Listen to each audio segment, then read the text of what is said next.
هنقارن النهارده ما بين اشهر 3 اماكن بيعملوا كحك في مصر، وهم لابوار، العبد، وتسبس. يلا بينا. نبدا اول حاجه بالعبد، وهو ارخص واحد فيهم. سعر العلبه دي 90 جنيه. انا جبت كحك ملبن وجبت كحك عجميه.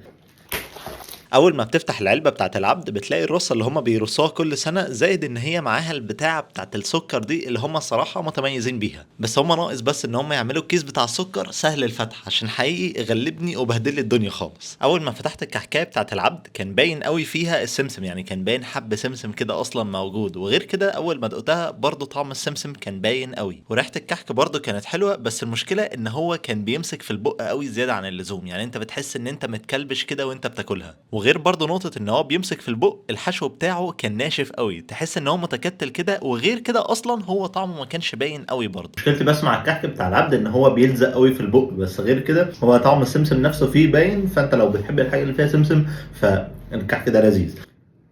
تاني حاجه معانا بقى هي سبس، بس هو بيبيع الحاجه بالربع كيلو. الكحكايه الملبن، الكحكايه العجوه. وصحيح محتاج اقول لكم ان سعر الربع كيلو في الملبن او العجوه 70 جنيه. اللي بالعجوه دي باين فيها كده قطع سمسم من جوه، فتعالوا ندوق. بسم الله.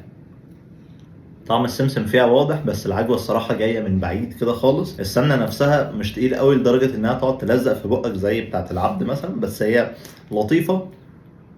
العجوه بس لو كان طعمها زايد الصراحه شويه كانت بالنسبه لي هتبقى احلى بكتير. هي بالسكر ألذ فعلا. ندوق بقى اللي بالملبن. واحب اقول لكم ان اللي بالملبن الصراحه كان طعمها احلى بكتير من اللي بالعجوه، زائد كمان انها كان باين فيها تحميصه كده شويه من فوق، فالصراحه هي كان طعمها حلو. اخر واحد بقى وهو اغلى واحد معانا النهارده هو لابوار. لابوار سعر النص كيلو بتاع الكحك الملبن بتاعه 150 جنيه، وسعر النص كيلو بتاع الكحك العجوه 137 ونص. هو بيديهم لك كده الكحك محطوط عليهم، شكل الكحكايه نفسها نظيف. المهم تعالوا ندوق.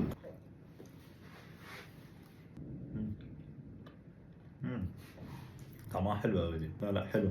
الكحكايه نفسها طريه خالص، طعم السمنه فيها باين، طعم السمسم خفيف كده مظبوط. الكحكه نفسه اللي بالعجوه، يعني العجوه الحشو بتاعها مظبوط، ولا هي طريه قوي ولا هي ناشفه قوي. فلا عجباني، يعني عجباني. هي غاليه بس عجباني. هندوق كحك الملبن.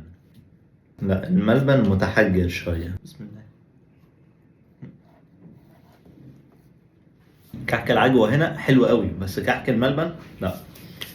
يعني انا ممكن اصلا في الحلقه دي ادي كام من 10 بالنسبه لي في الكحك العجوه. 10 من 10. كحك الملبن لا، وحش يعني.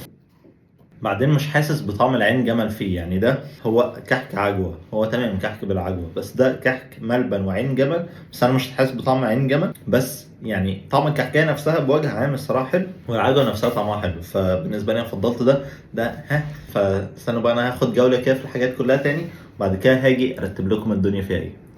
وفي الاخر بقى وملخصا للفيديو ده، لو انا هرتب الثلاث محلات من حيث الطعم في الكحك العجوه هيكون لابوار، تسبس، العبد. وبالنسبه للكحك الملبن هيبقى تسبس، لابوار، العبد. ومش معنى ان العبد في الاخر ده معناه ان هو وحش، بس انا حاسس ان هو محتاج يشتغل على نفسه، عشان هو في الفتره الاخيره الكيرف بتاعه ابتدى ينزل شويه. وبس كده. ما تنسوش بقى تكتبوا لي تحت في الكومنتات انتوا اصلا بتحبوا تاكلوا كحك منين. وشكرا جدا ليكم لو انتوا لسه بتتفرجوا لغايه دلوقتي. كان معاكم اباظه من قناه لايف وز اباظه.